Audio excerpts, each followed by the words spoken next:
Olá, meus irmãos. Nós vamos fazer a leitura de alguns livros que tratam da escatologia bíblica, a matéria escatológica, a qual nós precisamos compreender e entender alguns pontos específicos, principalmente no momento que nós estamos agora, que todos falam, do momento final da igreja, final do século, fim do mundo.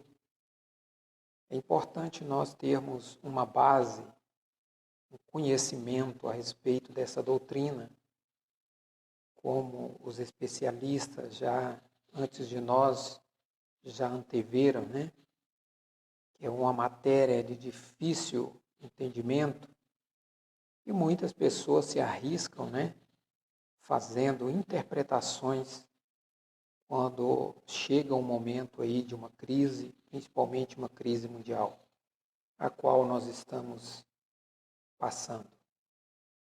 Eu tenho aqui em mãos um livro chamado Dicionário de Escatologia Bíblica, de Claudionor de Andrade.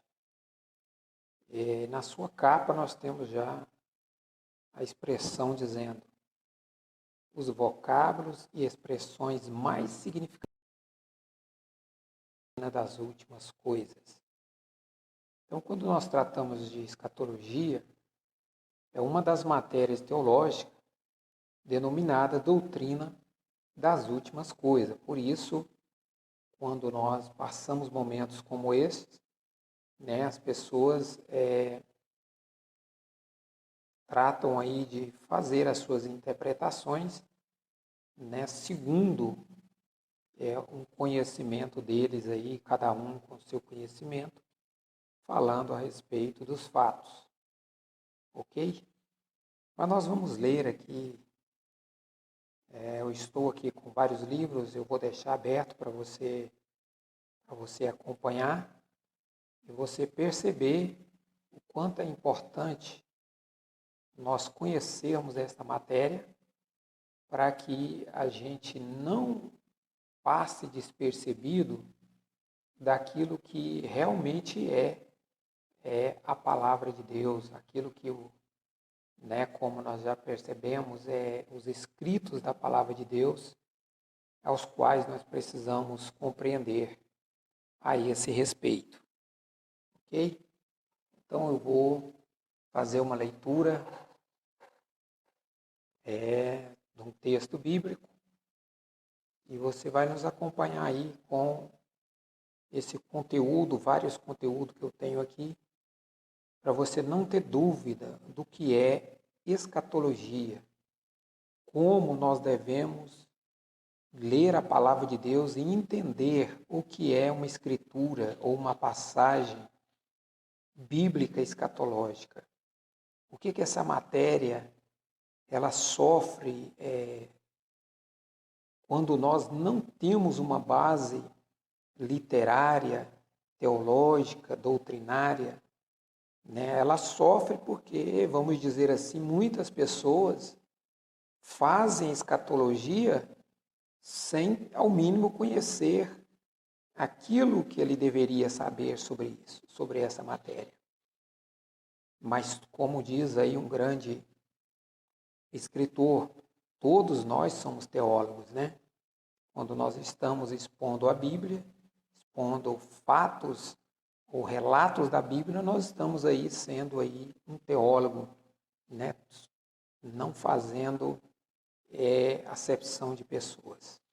Mas é bom a gente ter um conhecimento, saber, para a gente não contrariar os conceitos básicos aí desta matéria. Eu quero ler aqui com você, abre aí a sua Bíblia, eu estou com a Bíblia JFA, RC, Revista Corrigida, que está aqui em 1 Tessalonicenses, no capítulo, vamos aqui, no capítulo 4, versículo 16, Porque o mesmo Senhor descerá do céu com alarido, com voz de arcanjo, com trombeta de Deus, e os que morreram em Cristo ressuscitarão primeiro. Então nós temos aqui uma escritura a qual o apóstolo São Paulo ele fala com os irmãos para que eles possam compreender. Aqui, 1 Tessalonicenses 4,16. O apóstolo São Paulo ele está nos dando um alerta a respeito do tempo do fim. Como que nós devemos entender isso? Então, esta é uma palavra a qual faz parte das últimas coisas. Então, Paulo está dizendo, porque o mesmo Senhor descerá do céu com alarido, com voz de arcanjo, com trombeta de Deus, e os que morreram em Cristo ressuscitarão primeiro. Somente uma pausa aqui para a gente esclarecer uns fatos, né, que já foi dito aí muito antes disso, que as pessoas estavam vendo anjo no céu, né, vendo figuras de anjo, vendo o alarido de trombetas, né, e assim por diante. Então, observa você que Paulo esclarece um fato ao qual, quando houver o sonido da trombeta, o alarido da trombeta, ou voz dos arcanjos, ou a trombeta de Deus, haverá a ressurreição dos mortos. Ressurreição dos mortos é seguida do arrebatamento da igreja, dos vivos, né? Então, para que você entenda que a escatologia ela tem uma base sólida na palavra de Deus, uma coisa não pode contrariar a outra. Se houver o alarido das trombetas, ou as pessoas verem voz do arcanjo chamando a igreja, já tem que acontecer o arrebatamento. Não tem como ser fatos isolados um do outro. Mas para que você entenda que isso está baseado na palavra de Deus, você tem que ter um conhecimento, né? Então é prova que aquelas pessoas podem ter ouvido algum barulho, podem ter ouvido ou visto alguma coisa semelhante, mas que não faça parte, não foram partes aí das escrituras escatológicas, porque senão já devia ter acontecido aí o arrebatamento da igreja. Você está percebendo?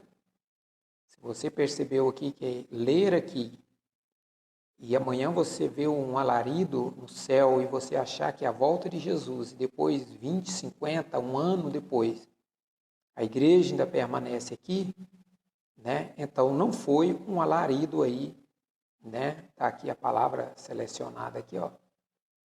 Não foi uma voz da trombeta de Deus e nem uma voz aí dos anjos ou arcanjo, como muitas pessoas ouvem aí tais vozes. Nós podemos ouvir vozes, né? Então fique atento, fique alerta. Os fatos às quais a Bíblia nos orienta, ela tem uma sequência divina e não humana. E isso nós vamos ver agora nos comentários, as quais os escritores antes de nós já nos preveniram. Segundo livro, o Dicionário de Escatologia Bíblica, ele faz uma introdução aqui para que nós não tenhamos erro, para que eu e você compreenda o que é escatologia. Então vamos lá. A escatologia bíblica não é apenas abrangente, é amorosamente conclusiva. Percorre a história e descortina a eternidade. Revela-se e é sempre mistério. Deus a engendrou nos profetas, fecundou-a nos evangelhos e epístolas e deu-a à pleníssima luz do Apocalipse. Então aqui nós temos já boas palavras, né, para que você entenda que a escatologia bíblica ela é totalmente divina como bíblica. Não podemos fazer escatologia antropológica, ou seja, uma escatologia humana, vamos dizer assim. Toda essa revelação, ela tem a sua fonte, né, na plena palavra de Deus e a Ele que é o autor.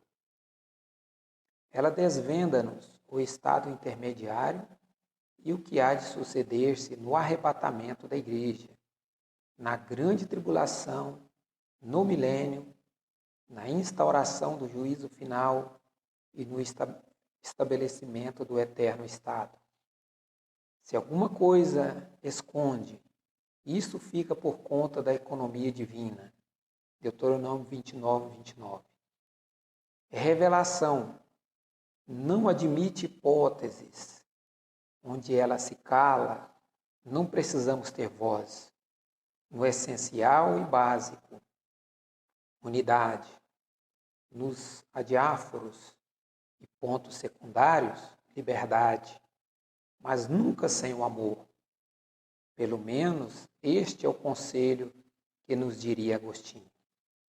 Então observa aqui, meus irmãos, o escritor nos dando aí uma pauta bastante conservadora daquilo que é e daquilo que eu e você precisamos compreender o que é e do que se trata a doutrina das últimas coisas. Ela trata de suceder aí o arrebatamento da igreja, a grande tribulação, milênio, restauração do juízo final e também o estado eterno. Cada uma destas coisas, nós não podemos extrapolar os limites da nossa imaginação e achar que todo texto está fazendo referência aí a todos estado ou a um estado intermitente ao outro. Nós precisamos ter esse cuidado. Cada estado desse é estudado aí pelos estudiosos de maneira concisa, né, de maneira bastante especial, vamos dizer assim. Não podemos confundir nenhum desses tempos aqui com qualquer pensamento que seja humano. Vamos lá. A igreja sempre preocupou-se com a doutrina das últimas coisas. A história mostra que o cristianismo, desde a sua fundação, vem sendo caracterizada por decisivo enfoque escatológico. E hoje, segundo o Dr. Orr, a escatologia bíblica vive o seu ápice. Nunca os cristãos estudaram tanto as últimas coisas quanto nesses dias que se ultimam. Então, isso é certo, é um fato. Não quer dizer que nem todas as pessoas conhecem essa doutrina e nem poucas aquelas que a desconsideram. Então, é fato, né, que nós, os cristãos aí de todas as religiões, tem estudado essa matéria a fundo, muitos de uma maneira, outras de outra, como a gente vai ver, mas as pessoas interessaram mais por essa doutrina do cristianismo. Amém? Então vamos mais aqui, vamos ver mais um comentário para a gente encerrar aqui. É importante que vários escritores eles desenvolveram esse processo desde o primeiro século. Né? Temos aqui Irineu, Ambrósio, Agostinho, né? E Tertuliano. Todos eles, antes de nós, já concluíram aí algum estudo a respeito das últimas coisas. E por isso chegou até nós, né, ao passo, aqui como nós vemos aqui, sobre a segunda vinda de Cristo. E é o que nós vamos enfatizar mais aqui agora, denominada parousia de Cristo, né?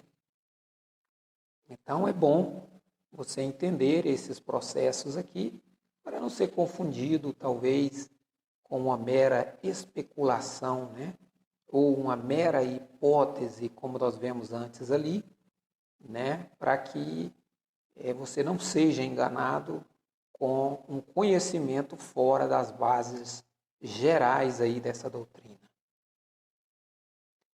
Eu tenho aqui o livro Apocalipse Interpretado, ou Apocalipse Interpretado aí, por J.N. Darby. Se você tiver em mãos, você vai ver que o primeiro comentário aí é a respeito do Apocalipse. Nós vamos ver um pouco também sobre este comentário. Mas eu quero te mostrar aqui que a palavra de Deus, como nós vemos aqui, ela estudada nos seus pormenores, não deixa dúvida para mim e para você de qualquer matéria a qual nós falamos. Então, se eu falo de escatologia, eu tenho que ter um certo domínio da sua base, Quando eu leio algum texto, se aquele texto realmente, pelos estudiosos, pelos livros, pela teologia, pela escatologia, está realmente tratando daquele assunto. Para a gente não confundir as outras pessoas que talvez ainda não tenham conhecimento profundo sobre aquela matéria. Então eu tenho aqui também o dicionário da Bíblia Almeida, segunda edição da SBB. Escatologia significa doutrina a respeito das últimas coisas. E entre parênteses nós temos quais são essas últimas coisas: a vinda de Cristo, a ressurreição, o juízo final, o céu e o inferno. Resumido aqui nessas entrelinhas. Então, o que é escatologia, irmãos?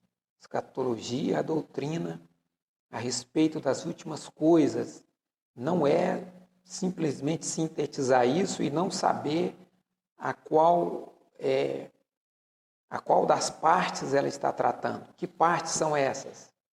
Então, isso é a vinda de Cristo, os últimos dias aí, antes da vinda de Cristo, a ressurreição, tanto dos salvos, depois o juízo final e assim por diante. Essas matérias não podem ser confundidas fora da escatologia. Ok? E aqui eu tenho também o dicionário do Novo Testamento, para você acompanhar aqui. Quando os pesquisadores fazem as pesquisas, eles usam provavelmente o dicionário grego do Novo Testamento, a qual as palavras que dão sentido ao estudo estão ali também no grego. Então, quando nós tratamos de escatologia, essa palavra nós encontramos ela aqui, no dicionário grego, skatos. Olha aqui, essa palavrinha, ela está na linguagem grega antiga, e você pode observar aqui, escatos. Escatos aqui, ela pode terminar em escatos, ou escate, ou escaton. Olha aqui. Então, tem essas três variações aí. Escatos, escate ou escaton, que significa último, tratando-se de lugar. Se você observar aqui, nós temos uma outra palavra que é encontrada também nos evangelhos grego, que é aqui, to eschaton, que significa o fim. Então, essa palavra ela está relacionada aos escritos aí do Novo Testamento. Encontramos ela em vários livros aqui, tanto em Atos, 1 Coríntios, Mateus, João, 1 Coríntios, Tiago, 1 Timóteo, 2 Timóteo e Apocalipse. E essa palavra, escatos, junto com a palavra logia, que é estudo, nós temos então aí o estudo das últimas coisas. Por isso a palavra é escatologia. Isso em vários outros vídeos aí, comentarista, é bem explicado aí, não é o que nós queremos tratar aqui, mas para você lembrar que a palavra escatologia vem dessas duas palavras, escaton, que quer dizer último, fim, né? Final, fim de tempo e assim por diante. E logia, que é estudo, tratado, né? Compêndios aí, assim por diante. Ok? Então, quando nós entendemos que a escatologia trata das coisas do fim, ela tem aí, como aqui a gente tem vários livros aqui, é claro que não são só esses, nós sabemos que o conteúdo da escatologia, né, não tem o nome lá na Bíblia, o conteúdo da escatologia. Nós precisamos ler e compreender, né, assim como a matemática, nós compreendemos o que é uma soma, uma que é uma subtração e é uma divisão. Né? Só de você ver os números com a pontuação, você já sabe se é uma adição ou se é uma divisão. Da mesma maneira, nós temos que compreender o que é escatologia, né? A doutrina das últimas coisas. Não é você ler todo o contexto, o texto, e achar que tudo. E por isso é bom nós termos aí vários livros, né? Estudar sobre isso de uma maneira mais enérgica. Vamos lá. Eu tenho aqui o dicionário também da Bíblia, é Wycliffe. Ou, se você tem a Bíblia, você tem também aí o termo nas folhas a qual trata aí da palavra. Quando chega no estudo aí do Apocalipse, você vai ter aí um estudo relacionado à escatologia. Mas se você tem o próprio dicionário escatológico de Wycliffe, você vai ver que você também vai encontrar aqui a palavra escatologia. Então vamos lá.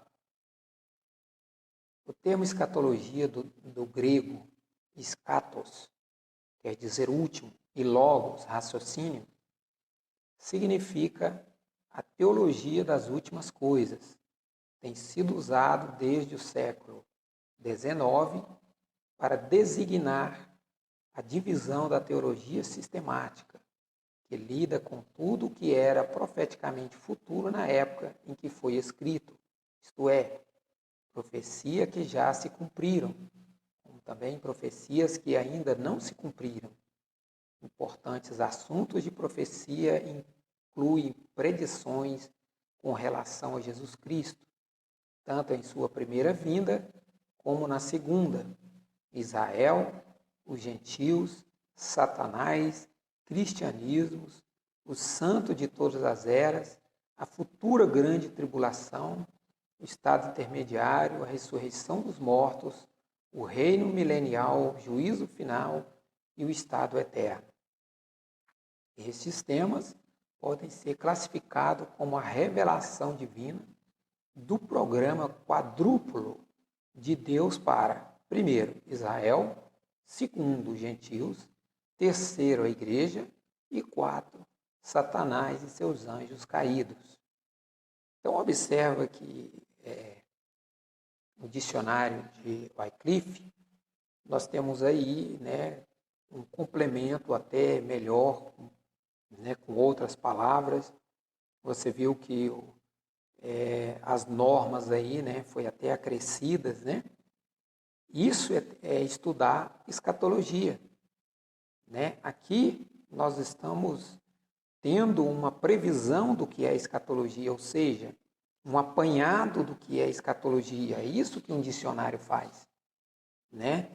Pegar aquilo que significa, pegar os pontos salientes, para que nós possamos, então, compreender uma palavra segundo o conceito bem literal, mais literal daquela palavra. E é isso que nós temos aqui. Lembrando que essa matéria ela está dividida em várias outras questões. Por exemplo, né, os princípios de interpretação aos quais nós precisamos compreender. né? Então, há também uma divisão no processo até de nós entendermos, né? Depois a gente pode até fazer aí uma preliminar também a respeito disso, mas muitas outras pessoas já falaram sobre isso. Então é bom você compreender que há várias maneiras, vários pensamentos também, né, de poder compreender essa área, principalmente pela grande quantidade de escolas teológicas. Alguns pontos principais da escatologia nós vamos dizer só elas, não vamos comentar para não ficar muito grande aqui. Profecias que diz respeito a Jesus Cristo. Então, as profecias a qual diz respeito a Jesus Cristo, nós precisamos ter uma base. Uma base o quê? Uma base escatológica, para nem tudo que nós lermos a respeito de Jesus, né, nós colocarmos como sendo escatológica. Porque tem as passagens as quais são realmente escatológicas, reconhecidas pelos especialistas da área, e a qual nós temos em mão, e assim nós acreditamos que seja. Então, esses pontos é importante eu entender. Primeiro, a escatologia, ela trata aí da pessoa de Jesus Cristo, a qual toda a escritura, tanto do Antigo Testamento até a sua vinda, a gente encontra passagens escatológicas a respeito da sua pessoa. O segundo ponto importante, profecias que dizem respeito a Israel. Muitas vezes as pessoas confundem, fazem confusão com passagem escatológica da igreja com passagem escatológica para Israel, ou tanto vice-versa, os gentios e assim por diante. E este erro não pode ocorrer, porque senão há uma confusão na mentalidade daquelas pessoas que estão ouvindo.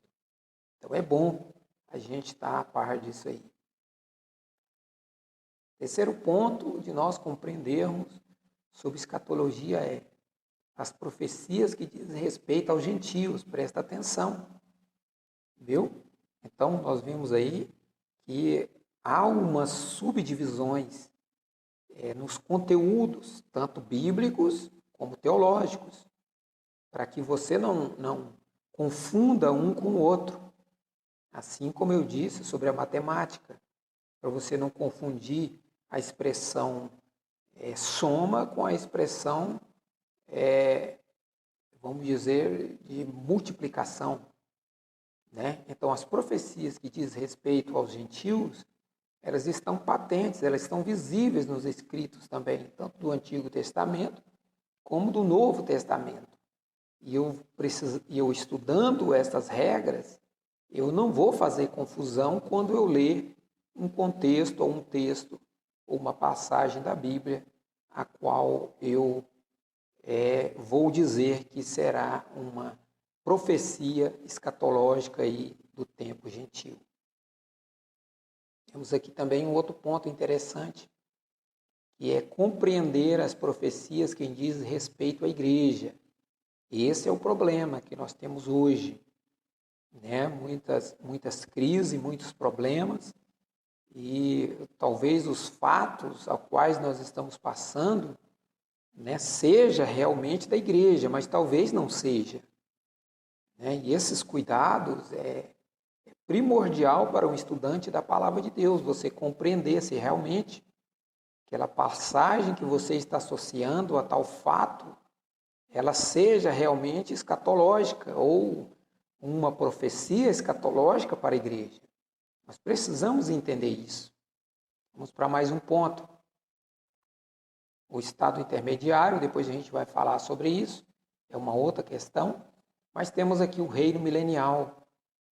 E a escatologia para o reino milenial, ela também é confundida por algumas pessoas que não têm uma base dessa relação, o que é a escatologia no seu compêndio doutrinário. Então, aqui nós estamos vendo eu preciso entender se aquela passagem a qual eu estou dizendo que vai cumprir aí o reino milenial é realmente estudada pela maioria dos estudiosos, pelas escolas teológicas, né? Se é realmente uma base escatológica a qual eu preciso afirmar. Então, esses cuidados nós precisamos ter. Temos aqui também uma das partes da escatologia que trata do juízo final, né? De acordo com as Escrituras, todos os homens serão julgados. Então, observa você aqui que o juízo final, muitas vezes, está sendo, talvez até, vamos dizer, mal interpretado por algumas pessoas achar que a palavra julgados aqui, Deus está fazendo julgamento na terra agora, né, para classe de pessoas. O julgamento final, você usar um texto de julgamento final, né, para uns fatos cataclísticos, como nós estamos passando agora, você pode errar na expressão escatológica. Então, muito cuidado aí ao interpretar aqui as passagens do juízo final. Né? Haverá um juízo final. E esse juízo final ele é escatológico. Né? Mas as Escrituras têm deixado para os seus estudantes as passagens correlatas a isso, dependendo da escola, né, a qual nós estamos estudando também. Isso tem de ser levado em consideração. Nós temos aí 3 grandes escolas escatológicas, que depois a gente pode estudar sobre isso, mas tem muitos já estudo aí que trata sobre isso. E a outra parte aqui que a gente precisa compreender aqui, que é o estado eterno. O estado eterno aqui, né, o próprio escritor aqui já descreve Apocalipse 21 e 22, e a gente precisa também tomar um certo cuidado com outras passagens, né, que nós temos aí em toda a literatura bíblica, para não confundirmos aqui, este estado eterno, viu? Então, por isso é muito bom nós termos aí as Bíblias de estudo, o dicionário, como eu estou te mostrando aqui, para você valorizar aqui esses estudos. Tira um tempinho aí para você, talvez no trabalho, em casa, no feriado, ou até mesmo aí na quarentena, né? Você lê aí livros como esse, para você estar mais apurado, né, com os significados da palavra de Deus. Tá vendo? Então eu vou ler aqui para terminar o comentário aqui de Wycliffe sobre a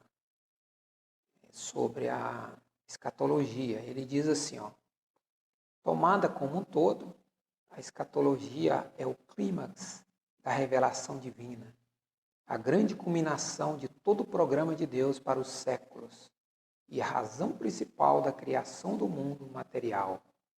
Nela, os propósitos eternos de Deus para a humanidade serão cumpridos com as grandes bênçãos para todos os santos. Então, observa aí que um comentário desse é plausível à doutrina das últimas coisas, né? Porque a escatologia é isso. A escatologia é Deus mostrando o cumprimento dos seus planos, já escritos na palavra de Deus, presta atenção. Os propósitos eternos de Deus já estão escritos. Escritos aonde? Na Bíblia, a qual você tem em suas mãos. Então, não confunda a palavra de Deus com outras escrituras. A palavra de Deus é o propósito eterno de Deus, tanto para a humanidade sem Deus, como para a humanidade a qual Ele escolheu, que é a sua igreja, que é o seu povo.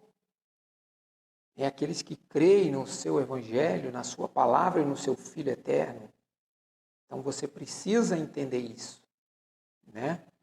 A escatologia é para isso, para mostrar a revelação divina de Deus a nós. Então não confunda outras revelações com a revelação da palavra de Deus, a qual você tem em mãos. Bom, com isso eu gostaria de mostrar para você que é muito bom nós compreendermos a palavra de Deus com estes homens, né, que tiveram sucesso aí para escrever grandes conteúdos, né, elaborados, de forma a nos levar a uma compreensão maior do reino de Deus e da revelação de Deus a cada um de nós. Como diz o escritor que nós lemos antes, aquilo que Deus não revelou, né, nós não vamos tomar partido, nós não vamos inventar, nós não vamos colocar nossa posição onde Deus não nos deu revelação. Porque a revelação de Deus, o projeto de Deus está aí, que é a palavra de Deus.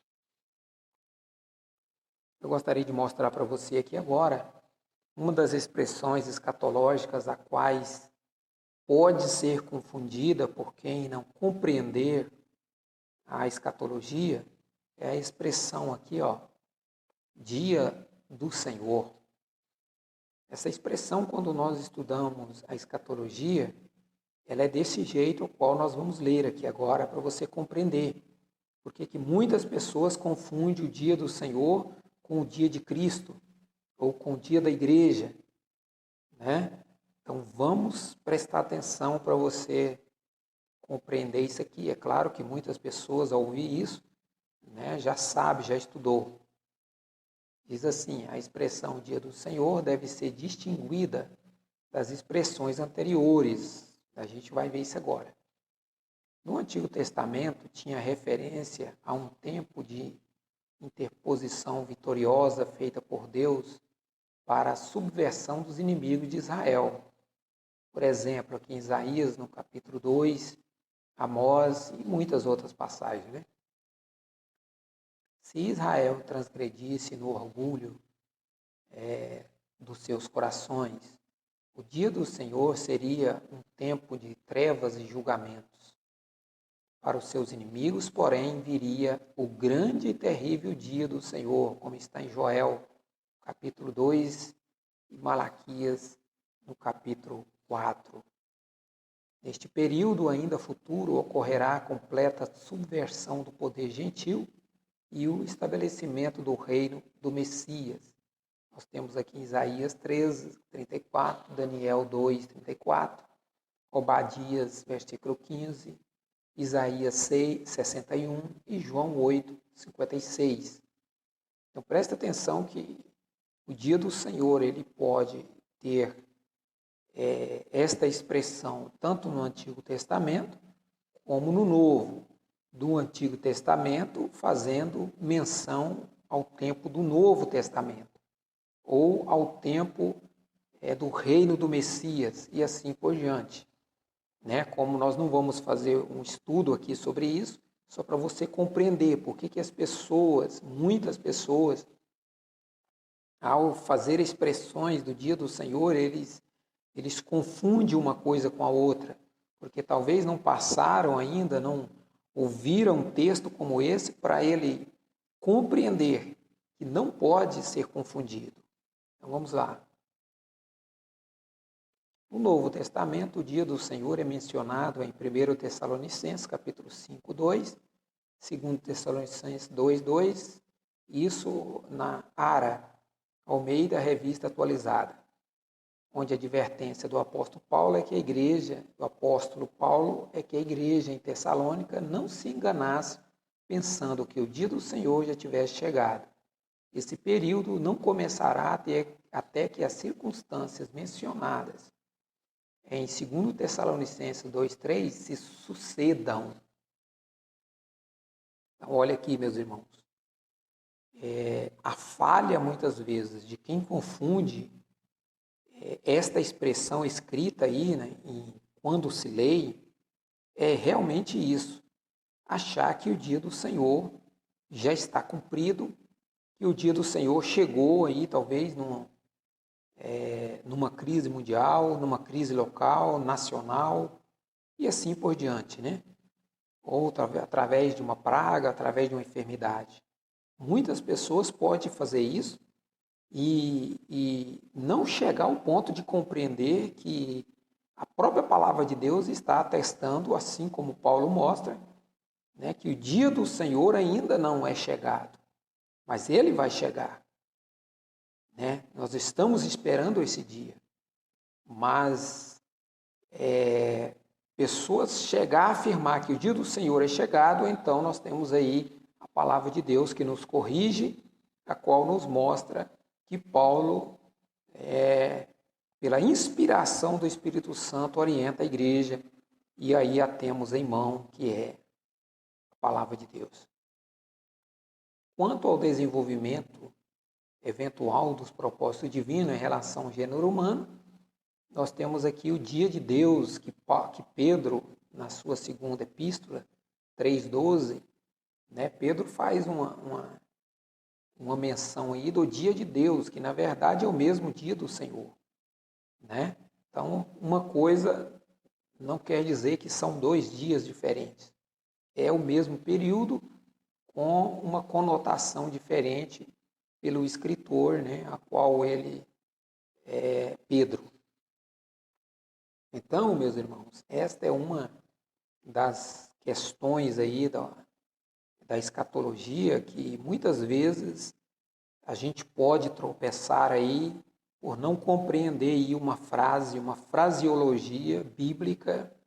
A gente pode compreender ela de 2 maneiras, porque, por exemplo, você pode falar do dia de Deus achando que não é o mesmo dia do Senhor, ou falar do dia do Senhor e achar que o Pedro, ao fazer menção do dia de Deus, seja outro dia, uma outra etapa, ou que também esteja acontecendo aí nos nossos dias, né? Ou já aconteceu antes de nós aí. Então é um erro grotesco, que a palavra de Deus nos corrige a isso, para termos este cuidado.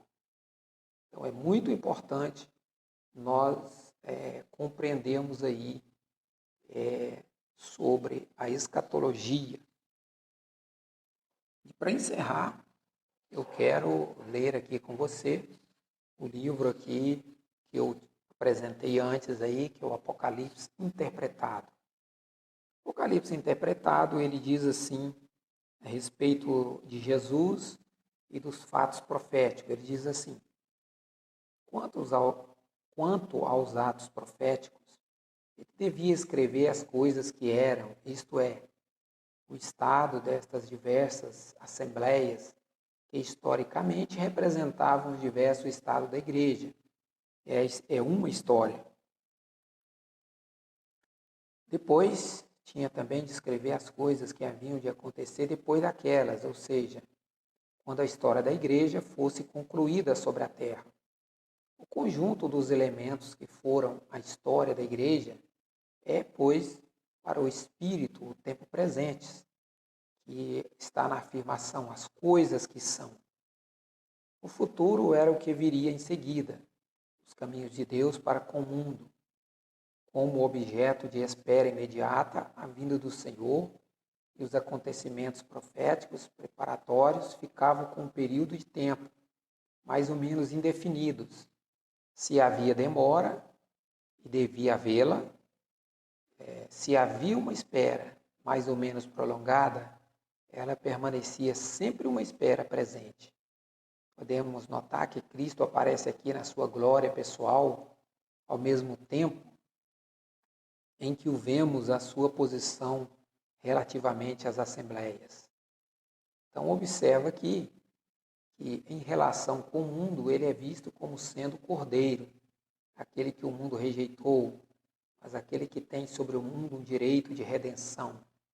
É ali apresentado com 7 chifres e 7 olhos, isto é, com seu poder sobre o mundo, tal como aqui o vemos, o Filho do Homem, com 7 estrelas na mão direita.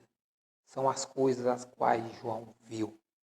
E para encerrar, diz assim: o Apocalipse é um livro muito difícil, contudo, há muitos motivos para que este livro da revelação seja lido e não menosprezado. Então, encerrando aqui, a escatologia ela tem aí, né, um campo muito amplo, Muitas pessoas fazem teologia, muitas pessoas fazem escatologia, é das últimas coisas, quando mandam vídeo, quando comentam texto, quando fala dos acontecimentos finais, né, quando apresenta um texto bíblico, né, para comparar com os fatos. Agora, contudo, é importante este conhecimento a este respeito, para não levarmos aos outros um conteúdo sem essas revelações contidas na própria palavra de Deus. Então é interessante nós lermos, interessante nós estudarmos. Apresentei para vocês aqui vários livros, vários dicionários, para que você possa compreender o quanto é importante nós podermos estudar sobre a palavra de Deus. Hoje falamos aí sobre a escatologia, por que devemos estudar e como compreender cada passo dentro deste estudo e não fazer uma hipótese qualquer sem um conhecimento aprofundado aí desta matéria. Que Deus abençoe a todos, em nome de Jesus.